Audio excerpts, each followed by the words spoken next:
This Ranjan back with you. तो आज अपन शुरू कर रहे हैं pair of linear equation in two variable का लेक्चर 3। तो कैसे हो सब? होमवर्क क्वेश्चंस करके लाए हो? ग्राफ्स के होमवर्क पिछले लेक्चर में अपन ने देखा था, ग्राफिकल मेथड। तो सिंसियरली होमवर्क कर रहे हो, नहीं कर रहे हो? करके आए हो ना होमवर्क? तो अपन के कौन कौन से टॉपिक्स हो चुके हैं? इंट्रोडक्शन हो गया है, पेयर ऑफ स्ट्रेट लाइंस हो गया है, ग्राफिकल मेथड हो गया है। आज के लेक्चर में अपन ये दो मेथड सीखेंगे। तो आज का लेक्चर भी अपना शायद तक थोड़ा बड़ा जा सकता है। देखो, इस चैप्टर के लेक्चर्स थोड़े बड़े होंगे, इसीलिए पढ़ाई करनी है मन लगा के, है ना? तो बिना कोई टाइम वेस्ट के शुरू करते हैं अपना होमवर्क डिस्कशन। करें शुरू? चलो, तो होमवर्क डिस्कशन। तो ये था आपका पहला क्वेश्चन कि इन दोनों सिस्टम को अपन को करना है सॉल्व। तो करते हैं, चलो। होमवर्क आप लोग करके आए हैं, ये ऐसा मैं एक्सपेक्ट कर रहा हूं आप लोगों से, ठीक है? तो देखो, 3x + 2y, a1/a2 वगैरह निकालते हैं। देखो, पहले पता तो चले कौन सा सिस्टम है। a1/a2 क्या है? 3/2, b1/b2 क्या है? 2/-3 यानी -2/3, यानी इक्वल नहीं है, तो यानी इसका एक यूनिक सॉल्यूशन मिलेगा। इधर से क्या लिख सकता हूं मैं? a1/a2 not equal to b1/b2। This will give me a unique solution. वो सॉल्यूशन क्या है वो अपन को निकालना है। तो ग्राफ प्लॉट करेंगे। ग्राफ प्लॉट करने के लिए पॉइंट्स निकालेंगे। तो देखो, x 0 तो y 2, y 0 तो x 4/3। पहले वाले के लिए किसकी है? 3x + 2y = 4 की इक्वेशन है। ये 2x - 3y = 7 की इक्वेशन है। अब अगर इधर x 0 तो ये -7/3, इधर y 0 तो ये 7/2, ठीक है? अब ग्राफ अपना प्लॉट हुआ होगा, आप लोगों को पता है। ये ग्राफ अपना आ गया है ना? ये ग्राफ मैं प्लॉट करके लाता हूं, तो जो इसका पॉइंट ऑफ इंटरसेक्शन होगा वो ही इसका सोल्यूशन होगा। अब ये देख लेते हैं कि कौन सी लाइन कौन सी है। ये वाली लाइन जो है अपनी, ये वाली लाइन है अपनी, ये वाली 3x + 2y = 4, ये वाली लाइन है वो 3x + 2y = 4, ये वाली वो लाइन है। और ये वाली कौन सी लाइन है अपनी? ये अपनी लाइन है 2x - 3y = 7, 2x - 3y = 7। अब सोल्यूशन क्या है? पॉइंट कौन सा है? ये कोऑर्डिनेट बताओगे कौन से हैं? 2, -1, 2, -1। तो दोनों में सेटिस्फाई करा के देखोगे तो पता चल जाएगा कि अपना सोल्यूशन सही आ रहा है या नहीं आ रहा है। चल जाएगा ना पता? तो ये तो आप लोगों ने देख लिया। अब अपन को तो ये अपना 2, 1 अपना सोल्यूशन हो गया। आंसर क्या है इसका? आंसर 2, -1, ठीक है? आई बात समझ में? अब अपन बढ़ते हैं अपने अगले क्वेश्चन की तरफ, जो कि था इसका पार्ट 2। अब पार्ट 2 क्या है? 2x - 5y + 4 = 0, 2x + y - 8 = 0। तो ये था अपना दूसरा पार्ट। अब देखो, करते हैं सॉल्व। a1/a2 b1/b2 वो सब निकालते हैं फिर से। मेरे को जहाँ तक याद है, इन तीनों क्वेश्चन में जो था ना, वो उसका एक यूनिक सॉल्यूशन आता था, इसीलिए दिए थे मैंने ये क्वेश्चन। 2/2 दैट इज 1, और b1/b2 -5/1, तो यानी -5, यानी इसका यूनिक सॉल्यूशन है। क्या है? Unique solution. अब फिर से पॉइंट्स निकालेंगे, ग्राफ प्लॉटिंग करेंगे। तो निकालू क्या पॉइंट्स, या सीधे ग्राफ देखते हैं, है ना? पॉइंट्स आप लोग निकाल लेना, क्योंकि मेरे पॉइंट्स निकालने का मतलब है नहीं, क्योंकि मैं प्लॉट करता नहीं हूँ। मैं आपको सीधा ग्राफ दिखा देता हूँ। तो कुछ इस टाइप का आपका ग्राफ होगा। इक्वेशंस ध्यान में रख लेते हैं अपन, कौन सी क्या होगी वो अपन रिप्रेजेंट कर लेंगे इसके थ्रू। देखो,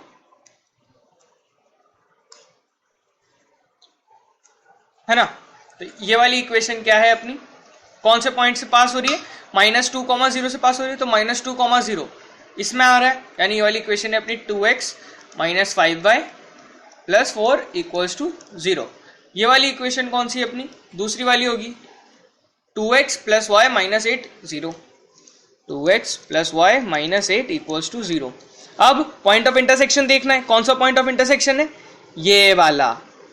ये क्या है, यह 3 है, ये क्या है 2, तो ये अपना क्या पॉइंट हो गया 3,2। तो अपना आंसर क्या आ गया इधर से 3,2 इसका सोल्यूशन है। आ गया नहीं आ गया, 3,2 अपना सोल्यूशन आ गया। डन, अगले पे चले।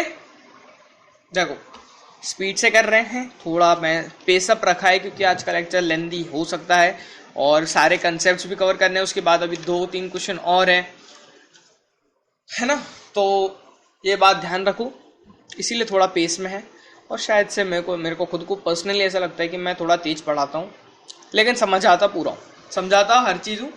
डाउट्स वगैरह आप पूछ सकते हो, आपको प्लेटफॉर्म पता है डाउट्स पूछने के लिए क्या है, टेलीग्राम ग्रुप पे आप डाउट्स पूछ सकते हो, या फिर कमेंट सेक्शन में कमेंट करके पूछ सकते हो, है ना। अगर वो ज़्यादा बच्चों का होता है डाउट्स तो हम वास को ले लेते हैं। देखो तो अब अपना ये तो क्वेश्चन हो गया, आगे देखो ये वाला देखते हैं, ये वाली ले लेते हैं। देखो a1/a2 निकालते हैं फिर से, 3/5, b1/b2, 2/-2 यानी 1 -1। तो ये भी यूनिक सॉल्यूशन दे रहा है फिर से अपन को, यूनिक सॉल्यूशन, है ना। तो अब पॉइंट्स चलो इसमें निकाल लेते हैं, कोई दिक्कत नहीं है ना, निकाल लेते हैं, ज़्यादा लोड नहीं है। x 0 तो y 6, ये कौन सी इक्वेशन का है, 3x + 2y = 12 का है ये। और y 0 तो x 4, सिमिलरली x 0 तो ये -2 और y 0 तो ये 4/5। आई बात समझ में, ज़्यादा लाउड हो गया क्या, कोई बात नहीं, धीरे बोलते हैं थोड़ा, है। तो ये बात समझ में आई आप लोगों को, क्लियर। तो अब अपन ग्राफ देखते हैं। तो अपनी 3x + 2y = 12 ये एक इक्वेशन है, और 5x - 2y = 4। तो कौन सी इक्वेशन कौन सी है, ये वाली इक्वेशन तो है अपनी 3x + 2y = 12। अभी थोड़ा कलर चुभ रहा है आंखों में, इसको चेंज कर लेते हैं, 3x + 2y = 12, ठीक है। ये वाली इक्वेशन आपकी ये है। ये वाली इक्वेशन कौन सी है, 5x - 2y = 4, ये वाली है। तो अब अपन को तो क्या चाहिए, सॉल्यूशन से मतलब है इसके, तो सॉल्यूशन देखो ये वाला पॉइंट है कि नहीं, ये क्या है 2, 3 यानी 2,3। तो आंसर क्या है, आंसर बड़ा 2,3। तो ये अपना आंसर हो गया। Clear, I think it's clear now. आई बात समझ में, अब तो शायद से क्लियर हो ही गया होगा ये वाला क्वेश्चन। और जिन भी बच्चों को अगर दिक्कत आई थी पिछले में, समझ में नहीं आया था अगर ग्राफिकल मेथड, तो अब समझ में आ गए होंगे कि कैसे अपन ग्राफ्स वगैरह प्लॉट करते हैं। प्लॉटिंग ये आपकी 9th क्लास की कोऑर्डिनेट ज्योमेट्री में आप सीखते हो, पॉइंट्स को प्लॉट करना, लाइन को प्लॉट करना, ये सब आप सीख लेते हो 9th में। तो जिसकी को भी अगर प्लॉटिंग में दिक्कत आ रही है तो 9th के लेक्चर्स देख सकता है, उधर भी यही चल रहा है टॉपिक, ठीक है। तो अब अपन बात करते हैं अगले क्वेश्चन के ऊपर चलते हैं, जो अपना था कि इसमें अपन को triangle formed by these lines, जो अपना अगर ट्राइंगल भी फॉर्म हो रहा था ना, triangle form by these lines, find the vertices, और वर्टाइसेस निकालने थे, एरिया ऑफ ट्राइंगल निकालना था, ठीक है। तो प्रॉपर डायग्राम्स है अपने पास, वो सब देखेंगे और ग्राफिकली सॉल्व तो करना ही है क्वेश्चन को अपन को, है ना। तो point of intersection most important है सबसे, क्योंकि तभी मिलेगा अपन को पॉइंट ऑफ इंटरसेक्शन। तो इसका पॉइंट यानी ग्राफिकली मतलब सिंपली अपन इसको प्लॉट कर लेते हैं। ये देखो ये प्लॉट आ गया अपने पास। अब अपन को एरिया कौन सा चाहिए वो समझते हैं। मेन अपना क्या है, एरिया कौन सा अपन को रिक्वायर्ड है, क्यों। ये देखो अब लाइन भी डिफाइन कर लेते हैं, कौन सी लाइन है, x - y = -3, यानी x - y x = 0। तो हाँ, तो ये अपनी लाइन जो है ये है x - y = -3, और ये वाली जो है अपनी वो दूसरी लाइन है, ये कौन सी, 2x + 3y - 4, 2x + 3y - 4 = 0। तो ये अपनी आ गई। अब अपन को क्वेश्चन में पूछा क्या है वो इंपॉर्टेंट है। क्वेश्चन में अपन से ये पूछा था कि find the vertices and the area of triangle form by these lines and x axis. X axis कौन सी है, ये रही एक्स एक्सिस। तो अब ट्राइंगल दिख रहा है, दिखी क्या होगा, देखो मैं शेड कर देता हूं ट्राइंगल को। ट्राइंगल के वर्टाइसेस निकालने हैं,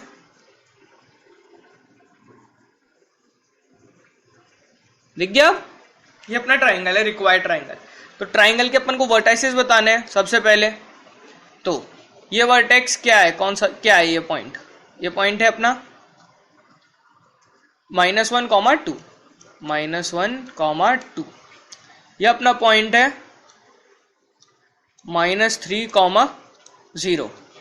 ये अपना पॉइंट है 2, 0। तो अपने 3 पॉइंट आ क्या गए, 3 पॉइंट कौन से वर्टाइसेस देखिए। अगर वर्टाइसेस की बात करें, vertices of triangle, vertices of triangle, इनकी अगर अपन बात करें तो ये अपने क्या है, -1, -2, -3, 0। देखो कौन कौन से है, -1, -2, -3, 0 और 2, 0। ठीक है, ये अपने वर्टाइसेस हो गए। अब देखें इसमें अपन की क्या देखनी है, हाइट वगैरह भी देखनी है। तो ये आपकी हाइट है, ये डिस्टेंस, और ये डिस्टेंस जो है वो आपका बेस है, ये h, ये आपका b। ट्राइंगल का एरिया का फॉर्मूला, एरिया क्या होता है आपका, area half into height into base, है कि नहीं। तो देखो बेस, हाइट की कितनी लेंथ है, हाइट कितना यूनिट है, 2 यूनिट है हाइट, ये 2 यूनिट्स है। और ये कितनी है, 3 से -3 से 2 यानी 5 यूनिट्स। तो हाइट आपकी कितनी है, 2 यूनिट्स। ये कितनी है आपकी, -5 यूनिट्स। तो मॉड आ जाता है, देखो -5 यूनिट्स है। नेगेटिव वगैरह नहीं देखना, अपन को सिंपल यूनिट देखने, साइन देखना होता है। तो हाफ से हाफ कैंसिल, कितना है 5 स्क्वायर यूनिट्स। तो ये आपका एरिया हो गया। तो ये आपके वर्टाइसेस हो गए, ये आपका एरिया हो गया। तो ये आपके आंसर आ गए। ठीक है, एरिया अपना कितना है 5। अब अपन बढ़ते हैं अपने अगले क्वेश्चन की तरफ। यह वाला भी वही क्वेश्चन है ना।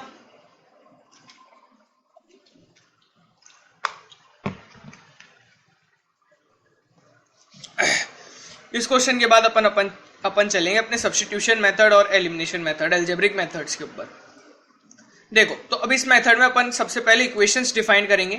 कौन सी इक्वेशन कौन सी, तो 2x - 3y + 4 = 0 एक इक्वेशन है अपने पास। तो देखते हैं कौन सी इक्वेशन। देखो इधर में लिख लेते हैं साइड में 2x + 3y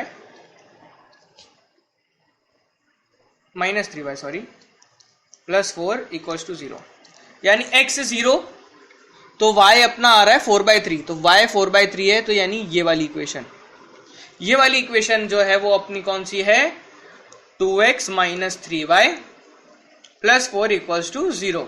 ठीक है, और दूसरी वाली बची हुई इक्वेशन तो अपनी वही हो गई, x + 2y - 5 = 0। अब फिर से इसमें एरिया देखेंगे। तो इसमें कौन सा ट्राइंगल है, वर्टाइसेस देखेंगे, ये वाला रेड कलर को फॉलो करते चलो। ओहो, ये रेड लाइन ही है ना, तो रेड कलर तो अगर आप फॉलो करोगे तो कंफ्यूज हो जाओगे। तो इसमें अपन ले लेते हैं ग्रीन, यूज कर लेते हैं।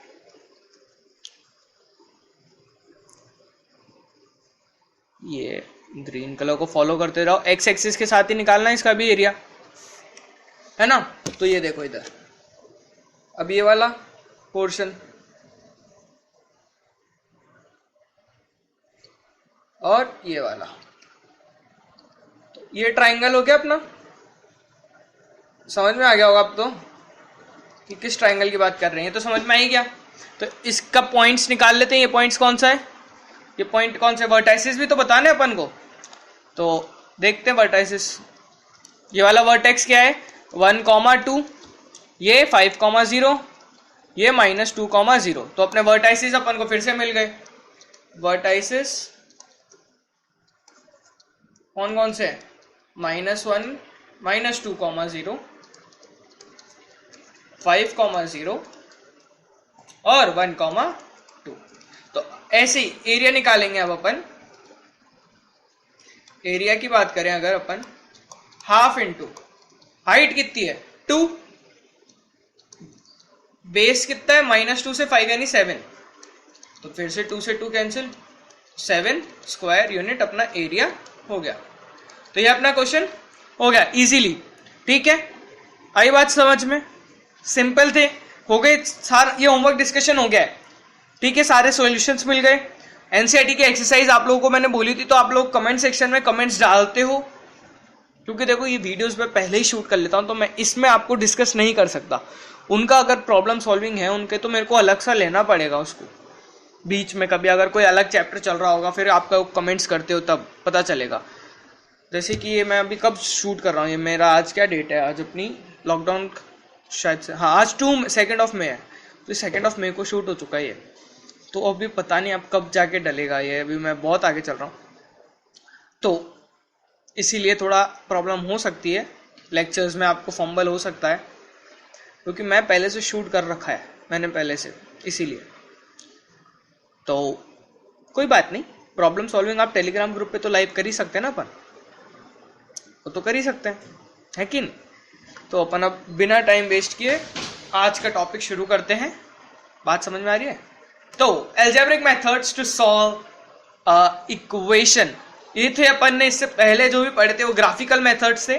अब अपने पास है अलजेब्रिक मेथड। अलजेब्रिक मेथड मतलब अपन कोई ग्राफ नहीं बनाएंगे, सिंपल मैथ्स के साथ कैलकुलेशन करेंगे बैठ के। तो 3 तरीके अपने पास, कितने तरीके? 3 तरीके। तीनों तरीके बड़े अच्छे हैं, इंटरेस्टिंग है, लेकिन सबसे ज्यादा दिमाग जिसमें खराब होता है बच्चों का, या जो सबसे कॉम्प्लिकेटेड या जो मेरे को बड़ा गंदा मेथड लगता है ना, वो लगता है क्रॉस मल्टीप्लिकेशन। अगर ये मेथड नहीं भी होता तो भी अपन का काम चल जाता। ये मेथड इंटरेस्टिंग है, लेकिन इससे कुछ क्वेश्चंस की कैलकुलेशन टिपिकल हो जाती है। उसके लिए अपन ने क्या किया, एलिमिनेशन मेथड बनाया, और फिर क्रॉस मल्टीप्लिकेशन मेथड। ये मैं पढ़ाऊंगा, क्योंकि ये ऐसा मेथड है, इस तरह से पढ़ाऊंगा मैं कि आप लोगों को याद ही हो जाएगा। क्योंकि ये मेथड जो है ना, ये बड़ा ही बेकार मेथड है, उल्टा पुल्टा मेथड है, बच्चों को सिंपली कंफ्यूज करता है। और इसी मेथड के ऊपर क्वेश्चन जब भी आता है अगर, तो इसी में आप लोग फंस जाते हो। ये बात मैं अपने पर्सनल एक्सपीरियंस के साथ बोल सकता हूँ, क्योंकि काम आपको अगर सिंपली यूँ बोला है ना सॉल्व करना है, तो आप इससे और इस मेथड से, इन दोनों मेथड से क्वेश्चन तो सॉल्व कर लोगे। लेकिन जब अगर आपको बोल दे कि solve equation by this cross multiplication method, तो आपकी हवा उड़ जाती है, खूब बच्चों की उड़ती है, क्योंकि है ही गंदा मेथड। अब आप सोचोगे कि भैया आपने तो डरा दिया।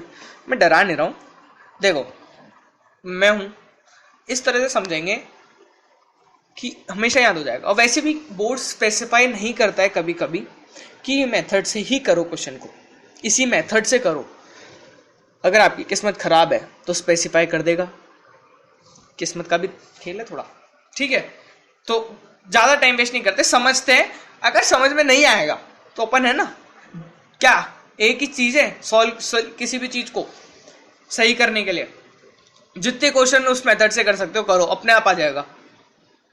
जो भी अगर आपको लीनियर इक्वेशन का पेयर का सोल्यूशन निकलवा रहा है, क्रॉस मल्टीप्लिकेशन मेथड से करो, नहीं आ रहा है अगर समझ में, और उसका आंसर सब्स्टिट्यूशन या एलिमिनेशन मेथड से निकाल के चेक कर लो। दोनों मेथड्स रिवाइज हो गए, सब कुछ हो गया। तो बात बोलोगे इतना तो बोल दिया, मेथड तो सीख ले, पहले सब्स्टिट्यूशन मेथड तो सीखे। तो सब्स्टिट्यूशन मेथड क्या प्रोसीजर होता है? सब्स्टिट्यूशन वर्ड सुन के क्या समझ में आता है? इसमें अपन किसी एक वैल्यू को सब्स्टिट्यूट कर रहे होंगे, ऐसा कुछ होगा। हाँ बिल्कुल ऐसा ही है। क्या करेंगे ना इसमें अपन क्या करते हैं, अपन एक वेरिएबल की वैल्यू निकालते हैं एक इक्वेशन से। मान लो जैसे कि अपन पहले कर रहे थे ना, ग्राफ्स को प्लॉट करने के लिए y की वैल्यू निकाल लेते थे, फिर उसको आगे सॉल्व करते थे। तो अपन इसमें क्या करते हैं ना, कोई भी जो इक्वेशन है ना, उसको एक वेरिएबल में निकाल लेते हैं। जैसे कि अपन ने y की टर्म्स में निकाल लिया, यानी y की वैल्यू निकाल ली अपन ने। और वो जो y की वैल्यू आई है x की टर्म्स में, उस वैल्यू को मैं दूसरी इक्वेशन में पुट कर दूंगा। ये सब स्टेटमेंट लिखे हुए हैं। बेस्ट किससे समझ में आएगा? क्वेश्चंस के थ्रू। एग्जांपल लेने वाला हूं अभी, पहले एक बार सुन लो मेथड। उसको मैं y की जो वैल्यू आएगी मेरी, उसको मैं पुट कर दूंगा दूसरी इक्वेशन में। एक इक्वेशन से निकाली, दूसरी में पुट करी, फिर वो जो दूसरी इक्वेशन होगी वो लीनियर इक्वेशन बन जाएगी। तो फिर उससे मैं x की वैल्यू निकाल लूंगा, linear equation in one variable in x बन जाएगी वो। तो उधर से मैं x को सॉल्व करके निकालूंगा और फिर x की वैल्यू अगर अपन को पता है तो फिर y की वैल्यू अपन उधर दूसरी वाली इक्वेशन से निकाल सकते हैं। सुनने में बड़ा कॉम्प्लिकेटेड लगता है लेकिन है बड़ा फुद्दू मेथड। तो बिना टाइम वेस्ट किए अपन चलते हैं एक एग्जाम्पल की ओर, है ना। तो लेट्स बिगिन। अब देखो ये दो इक्वेशन है, मेरे को इन दोनों को सब्स्टिट्यूशन मेथड से सॉल्व करना है। एग्जाम्पल 1 है अपना ये। अब देखो मैं ये वाली इक्वेशन, देखो पहली ये इक्वेशन ले रहा हूँ, ठीक है। इधर से मैं x की वैल्यू निकाल रहा हूँ। x को मैं क्या लिख सकता हूँ, 3 - 2y। सिंपली x को मैं इधर से 3 - 2y लिख सकता हूँ, है ना, ये लिख सकता हूँ मैं। तो अब अपन देखते हैं, अब इसको देखो पूरा प्रॉपर मेथड से करते हैं। तो एक बार मैं वापस से मिटा देता हूँ, इरेज ऑल इन, है ना, इरेज ऑल इन, ये अपना हो गया, है ना। तो देखो 7x - 15y = 0, इसको मैं इक्वेशन 1 बोलता हूँ। x + 2y = 3, इसको मैं इक्वेशन 2 बोलता हूँ। अब y इक्वेशन 2, x को मैं लिख सकता हूँ 3 - 2y। दिख रहा है सबको, x को मैं 3 - 2y लिख सकता हूँ। तो ये इक्वेशन a बोल दी। पुटिंग इक्वेशन a in 1, तो 7 × 3 अब इसको मैं ना दूसरे कलर से लिख लेता हूँ तो इजी रहेगा, समझ में आती रहेगी चीजें, है ना। 3 - 2y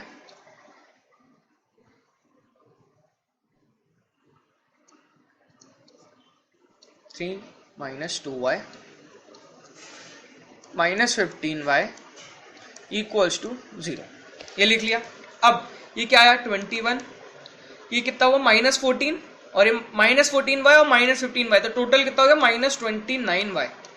तो -29y to 2, यहां से अगर आप सॉल्व करोगे ना तो y की वैल्यू आपको दिख जाएगी 19/29, 19/29, ये y की वैल्यू आ गई। तो अब x की वैल्यू निकालेंगे by equation a, x = 3 - 2y, ये था putting value of y, putting value of y। x क्या मिला मेरे को, 3 - 2 × 19, 2 × 19 यानी 38/29। तो अब आप इधर इसको सॉल्व करोगे तो x आपको मिलेगा यहां से 49/29। तो ये थोड़ा कैलकुलेशन गंदा था इसका, तो गंदे कैलकुलेशन होते हैं कभी कभी, बहुत हद से ज्यादा गंदे। तो इस इक्वेशन का सोल्यूशन आपको मिल गया। सोल्यूशन क्या था इस इक्वेशन का, अब वो मिल चुका है आपको। तो सोल्यूशन इस इक्वेशन का अगर अपन देखें तो क्या है, सोल्यूशन जो है इस इक्वेशन का वो है अपना 49/29, 19/29। तो ये आपका सोल्यूशन है, ठीक है। आई बात समझ में। देखो सिंपली क्या किया, एक इक्वेशन से एक वेरिएबल की इक्वेशन निकाली। अब इसको मैं ऐसे भी कर सकता था कि मैं इधर से y की वैल्यू निकाल लेता, फिर उसको रिप्लेस करता उसमें, है कर सकता हूं। लेकिन इधर मेरे को कन्वीनियंस चाहिए ना अपने की, सिंपल x मेरे को एक ही वेरिएबल में कोई डिनोमिनेटर वगैरह नहीं मिला, y इधर से निकालता हूं। पहली इक्वेशन से अगर मैं करता ना, पहली 7x - 15y से, तो मेरे को कितनी तकलीफ होती, मेरे को मतलब अपॉन में 7 आ जाता, वो सब होता, बड़ा गंदा कैलकुलेशन जाता। बेसिकली मैं ये कहना चाह रहा हूं, तो उसको मैं अवॉइड करना चाह रहा था, इसीलिए मैंने ये जुगाड़ लगाया। चेक करना है, वैल्यूज पुट करके आप चेक कर सकते हो, कोई प्रॉब्लम नहीं है मेरे को। बस कैलकुलेशन करते टाइम आप लोग अपना ध्यान रखें, और जो भी आप लोग करना चाहें उसके साथ कर सकते हैं, चेक कर सकते हैं। लेकिन ये आंसर सही है, ठीक है। अपन देखते हैं अब दो अलग और एग्जाम्पल, ठीक है। एक एग्जाम्पल ये है, एक क्वेश्चन ये, ठीक है। इन दोनों को देखते हैं और क्लियरेंस आएगी। देखो जितने ज्यादा एग्जाम्पल करोगे ना, उतने ज्यादा आपको पता चलता जाएगा, उतना ज्यादा आपको समझ में आता जाएगा कि कौन सा क्वेश्चन में मेरे को कौन सी चीज यूज करनी चाहिए, वो सब, ठीक है। तो अब इधर नो प्रॉपर मेथड, जगह कम है, सिंपली अब देखो इसमें एक तो इधर एक तरफ तो है कि ये 4 अपॉन वगैरह में आएंगे। इधर मेरे को y की सीधी सादी वैल्यू मिल रही है, y को क्या मिल रहा है मेरे को 7 माइनस 2x, मेरे को सीधा सीधा y मिल रहा है, तो मैं वो डालूंगा। तो क्या है, अब दूसरी इक्वेशन में डाले 4x, तो 3 की जगह मैं डालूंगा 7 minus 2x plus 1 equals to 0। तो 4x minus 21 minus 3 into minus 2 तो प्लस 6x प्लस 1, यानी क्या आया 10x इक्वल्स टू 20। x यहां से क्या आ गया 2। सिंपल, x की वैल्यू मिल गई तो y की वैल्यू 7 माइनस 4 3, 7 माइनस 4 3, तो अपना सोल्यूशन क्या आ गया 2,3। हो गया आसानी से, हो गया नहीं हो गया? अब सेटिस्फाई करा के देख लो, आंसर आ जाएगा, है ना? समझ में आया ना? देखो नहीं भी आ रहा है कोई बात नहीं, जितनी प्रैक्टिस करोगे ना फंडा समझ में आना चाहिए कि किस जगह क्या यूज कर रहा हूं, वो समझ में आ रहा है ना। अगर वो भी समझ में नहीं आ रहा है तो दिक्कत है, क्योंकि सब्स्टिट्यूशन मेथड सबसे इजी और सबसे बेसिक मेथड है। क्या करना है कि एक की वैल्यू एक का टर्म्स में निकालनी है। अब देखो ये जो ओपन ये वाला जो तीसरा क्वेश्चन है ना, ये बहुत अच्छा क्वेश्चन है एक तरह से देखा जाए तो। इसमें अभी तक अपन को एक तो जनरल इक्वेशन, जनरल टर्म्स में नहीं लिखी हुई इक्वेशन, पहले इन इक्वेशंस को जनरल टर्म्स में लिखते हैं। अपॉन में है तो अपॉन में अपन को नहीं लगता है अच्छा, तो इसका लेते हैं एलसीएम वगैरह ले लेते हैं। पहले 3 9x माइनस 10y अपॉन 6, तो इसको 6 से मल्टीप्लाई किया तो 12 इक्वल्स टू 0। तो ये एक अपनी इक्वेशन हो गई। दूसरी equation 2x plus 3y equals to 13, एक इक्वेशन अपनी ये हो गई। अब आप देख रहे हो कि ये दोनों जगह गंदा मामला है, तो अब इसको सॉल्व करते हैं। अभी देखो इधर से मैं निकालता हूं, है ना, इधर से निकालते हैं क्योंकि ऊपर 10 वगैरह है, तो 10 है अपने पास, 10 को मल्टीप्लाई करना बड़ा अच्छा लगता है। तो y की वैल्यू अपन सब्स्टिट्यूट कर लेते हैं 10 से, तो 3y को क्या मैं लिख सकता हूं 13 माइनस 2x, y क्या मिल जाएगा मेरे को 13 माइनस 2x अपॉन 3।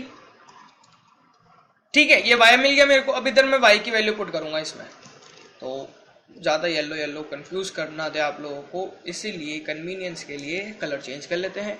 तो ये 9x माइनस 10y यानी 10 1/3 प्लस 12 इक्वल्स टू 0। तो अब 3 फिर से एलसीएम ले लेते हैं, तो 3 इधर लिया तो 27x, ये कितना है माइनस 130, और ये प्लस 20x, और ये प्लस 36 इक्वल्स टू 0। 3 उधर जाके 0 हो गया, है ना। तो अब ये कितना आया 47x और माइनस 130, तो ये अपना प्लस आया इधर 94, यानी x की वैल्यू यहां से मेरे को मिल गई 2, x की वैल्यू मिल गई 2, मिली नहीं मिली। अब y की वैल्यू निकालनी है अपन को, तो y क्या है अपना 13 माइनस 2x बाय 3, तो y अपना क्या आएगा 2 इंटू एक्स, 2 2 जा 4, 4 13 माइनस 4 9, 9 बाई 3 3, तो y की वैल्यू अपनी यहां से आ गई 3। तो अपना सोल्यूशन क्या आ गया फिर से 2/3। तो अपना दोनों इक्वेशन के आंसर 2/3 थे। देख ले क्या सेम तो नहीं है ना इक्वेशन, नहीं सेम नहीं है, लेकिन फिर भी आंसर सेम थे इनके। तो आई बात समझ में? नहीं आई कोई बात नहीं। अभी जो अपना अगला सेशन होगा ना, वो अपना फुल होगा इसी के क्वेश्चंस के ऊपर, एलिमिनेशन और उससे सब्स्टिट्यूशन से करेंगे अपन क्वेश्चन सब कुछ, है ना। अब अपन बढ़ रहे हैं दूसरे मेथड की तरफ। यार एक तो अपना टाइम बड़ा जल्दी हो जाता है, 28 मिनट्स हो गए। काम करता हूँ एलिमिनेशन मेथड में समझा देता हूँ, उसको आप ट्राई करना, होमवर्क है, क्योंकि अपने पास अभी तो बहुत कुछ है करने के लिए। तो एक काम करते हैं, एलिमिनेशन मेथड जो है ना वो अगले लेक्चर में देखते हैं। मेरे को होमवर्क भी देना था आप लोगों को, तो वो भी रह जाएगा। और मैं खूब सारे क्वेश्चंस भी लाया था, अच्छे क्वेश्चंस थे। क्या करें, क्योंकि ये अभी अपना 1 घंटा और लग जाएगा, 1 घंटे तक पहुंच जाएगा, तो मैं वो चाह नहीं रहा हूँ। एक काम करते हैं, सेशन को तो अभी यहीं पे एंड करते हैं, और सब्स्टिट्यूशन की आप एनसीईआरटी की एक्सरसाइज कर लेना, प्रैक्टिस करना। वर्ड प्रॉब्लम्स है उसमें, वर्ड प्रॉब्लम्स देखो, वर्ड प्रॉब्लम्स का ये सिलसिला है। मैंने एक वर्ड प्रॉब्लम्स के लिए प्लान किया है कि अपन जो है ना वर्ड प्रॉब्लम्स करेंगे अलग से। कोई भी, मैं अभी किसी में भी सिंपल मेथड बता रहा हूँ, क्योंकि वर्ड प्रॉब्लम्स क्या है ना, सिंपल इक्वेशन लिखना है, इक्वेशन लिख ली तो सॉल्व करना है, वो सॉल्व किसी भी मेथड से कर सकते हैं। तो आप वर्ड प्रॉब्लम्स अटेम्प्ट कर सकते हो अगर आपसे इक्वेशन बन जाती है। इक्वेशन बनाना अपन ने पहले ही लेक्चर में समझ लिया था, तो वो समझ जाओगे आप लोग। तो अभी के लिए मैं ये लेक्चर यहीं पे एंड कर रहा हूँ। होमवर्क आपके लिए एक्सरसाइज है सब्स्टिट्यूशन वाली, वो है शायद से 3.3 है, मेरे को एग्जैक्टली याद नहीं है, 3.3 है, तो वो करना। और बाकी अपन एलिमिनेशन का पढ़ते हैं, उसके बाद आप ये सब होमवर्क कर पाओगे तो अपना एक लेक्चर बढ़ जाएगा। कोई बात नहीं, समझते हुए चल रहे हैं सारा सब्स्टिट्यूशन के ऊपर। एलिमिनेशन समझेंगे इससे बाद, उसके बाद सब्स्टिट्यूशन के और क्वेश्चन करेंगे, दोनों मेथड्स के थ्रू अपन क्वेश्चन करेंगे, ठीक है। तो टाटा बाय सी या, thank you guys for watching this video. अगर आपको ये सब समझ में आ रहा है तो क्या करना है, subscribe, share, like, comment. Okay, tata bye see ya, have a great day. Okay bye guys, elimination method के साथ मिल रहा हूं अगले लेक्चर में। So bye, have a great day, bye guys.